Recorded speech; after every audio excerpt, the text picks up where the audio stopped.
Yo mga idol, kamusta? Sports Talk PH nga pala. Ang update kay Pacquiao, pag-usapan natin yan mga idol.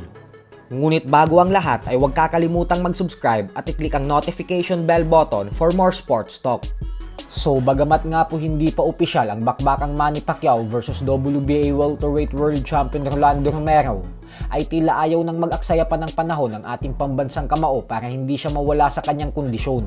Ito po ay dahil ayon sa ating source na miyembro ng Team Pacquiao ay mag-uumpisa na daw agad si Pacquiao sa kanyang training camp sa susunod na buwan para sa Romero fight. Matatandaan po natin na sinabi mismo ni Pacquiao sa post-fight press conference na 2 buwan lang daw kasi yung naging paghahanda niya kontra kay Mario Barrios gawa ng naging abala siya sa eleksyon. Pero masayang masaya umano siya sa naging performance niya sa kabila ng 2 months lang yung kanyang naging training camp. Pero kapag daw kasi mga world title fight ay kailangan niya daw ng at least 4 na buwan na pag-eensayo. Kaya naman kung sa huling linggo ng November o unang bahagi ng December ang kanyang magiging laban kontra kay Romero, ay kailangan niya na talagang mag-ensayo sa susunod na buwan upang makumpleto niya ang kanyang target na 4 months training camp. Bukod dyan ay ayon din po sa ating source, ay kausap na mismo ng MP Promotions President Sean Gibbons si Rolando Romero. Kaya mukhang pirmahan na lang talaga ng kontrata ang kulang bago ito tuluyang maikasa ng opisyal.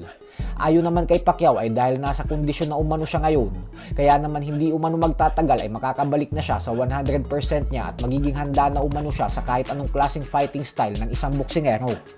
Sa kabilang banda naman mga idol ay naglabas nga po ng mga litrato ang kampo ng current undisputed super bantamweight world champion Japanese monster na Naoya Inoue ng kanilang naging sparring session ng ating pambato na si former 2 division world champion Marlon Tapales kahapon.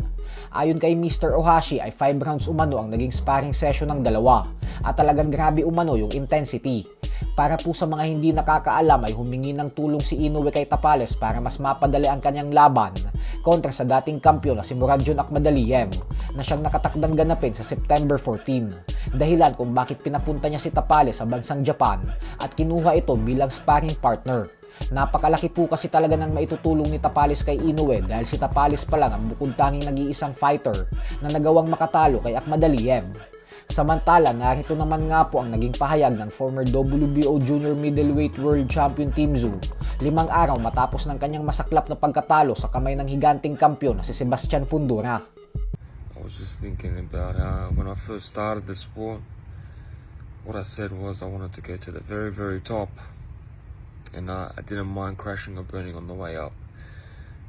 Sitting here now, we did crash and burn, but we still move forward.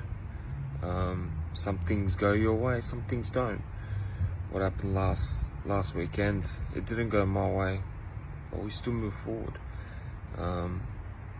Sometimes it's who you become in the pursuit of greatness rather than the result itself.